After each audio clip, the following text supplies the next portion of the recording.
TV Abdurahiman കുട്ടി മാസ്റ്ററുടെ പുതിയ പുസ്തകം കൈരളിയുടെ മക്ക പ്രകാശനം ചെയ്തു. പ്രശസ്ത സാഹിത്യകാരൻ ആലങ്കോട് ലീലാകൃഷ്ണൻ പ്രകാശന കർമ്മം നിർവഹിച്ചു.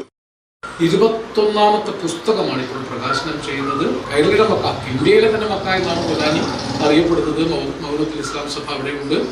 ദർസ്, വലിയ ജുമാഅത്ത് പള്ളിയിലെ ദർസിൽ ഒരു കാലത്ത് ഫരീദ് ഔലിയായും കുഞ്ഞായൻ മുസ്ലിയാരും ഷെയ്ഖ് സൈനുദ്ദീൻ മഖ്ദൂം രണ്ടാമനും ഒക്കെ പ്രവർത്തിച്ച, ഒന്നാമനും രണ്ടാമനും പ്രവർത്തിച്ച സ്ഥലമാണ്. വലിയ വെളിയങ്കോട് ഉമർ ഖാലി അടക്കമുള്ള ആളുകൾ, കുഞ്ഞിമരക്കാർ ഷഹീദ് എന്നറിയപ്പെട്ട പഴയ അത്ഭുതമാല എന്ന കൃതിയിലെ നായകൻ, പോർത്തുഗീസുകാരുടെ ഏറ്റുമുട്ടിയ കുഞ്ഞിമരക്കാർ ഷഹീദ് അടക്കമുള്ള മഹാപണ്ഡിതന്മാർക്ക് ജന്മം നൽകിയ പ്രദേശത്തിൻ്റെ ചരിത്രം. ഒരിക്കൽ പോലും മതങ്ങളുടെ പേരിൽ ഒരു ചെറിയ കലഹം പോലും ഉണ്ടായിട്ടില്ലാത്ത പ്രദേശമാണ് പൊന്നാനി. വലിയ ജുമാഅത്ത് പള്ളി ആ വിജ്ഞാന നവോത്ഥാനത്തിൻ്റെ കേന്ദ്രമായിരുന്നു. ആ അർത്ഥത്തിൽ കൈരളിയുടെ മക്ക എന്ന ഈ പുസ്തകം കലുഷമായ ഇക്കാലത്ത് സത്യത്തിൻ്റെ പ്രകാശം ചൊരിയുന്ന ഗ്രന്ഥമാണ്. എനിക്ക് ജ്യേഷ്ഠൻ, ഒരർത്ഥത്തിൽ ഗുരുസ്ഥാനീയനുമായ, ഞാൻ അങ്ങേയറ്റം സ്നേഹിക്കുകയും ആദരിക്കുകയും ചെയ്യുന്ന അബ്ദുറഹിമാൻ കുട്ടി മാസ്റ്ററുടെ ഈ പുസ്തകം പ്രകാശിപ്പിക്കാൻ അല്ലെങ്കിൽ ഏറ്റുവാങ്ങാൻ കഴിഞ്ഞതാണ് എൻ്റെ ജീവിതത്തിലെ ഏറ്റവും ധന്യമായൊരു നിമിഷം. മാഷ്ക്ക് ഇനിയും ദീർഘകാലം പ്രവർത്തിക്കാനും എഴുതാനും ചിന്തിക്കാനും സാധിക്കുവാൻ ജഗദീശ്വരൻ്റെ അനുഗ്രഹം.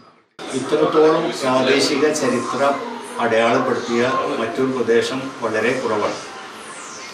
അപ്പോൾ ആ വിഭാഗത്തിൽപ്പെട്ട എൻ്റെ 21ാമത്തെ പുസ്തകമാണിത്. സമസ്ത 100ാം വാർഷിക സമ്മേളനത്തോടനുബന്ധിച്ച് 2 പുസ്തകം അവർ പ്രസിദ്ധീകരിച്ചിരുന്നു. അതിൽ നിന്ന് 2ാമത്തെ പുസ്തകമാണ്. 1ാമത്തെ പുസ്തകം കേരളം, മതം, സ്വതം, സംസ്കാരം എന്നുള്ള പുസ്തകമാണ്. കേരളം ഒട്ടുക്കുള്ള ചരിത്രം ഉൾക്കൊള്ളുന്ന പുസ്തകമാണ്. ഇത് കൈരളിയുടെ മക്ക എന്ന പേര് അവരെന്നിട്ടാണ്. കാരണം കേരളത്തിൽ പൊന്നാനിക്കുള്ള, നേരത്തെ സൂചിപ്പിച്ചതുപോലെ ഷെയ്ഖ് സൈനുദ്ദീൻ മഖ്ദൂം ഒന്നാമൻ അടക്കമുള്ളവരുടെ വൈജ്ഞാനിക വിപ്ലവവും പൊന്നാനിയുടെ സാംസ്കാരിക പ്രവർത്തനങ്ങളും ഇതെല്ലാം രേഖപ്പെടുത്തിയ ഒരു പുസ്തകമാണ്.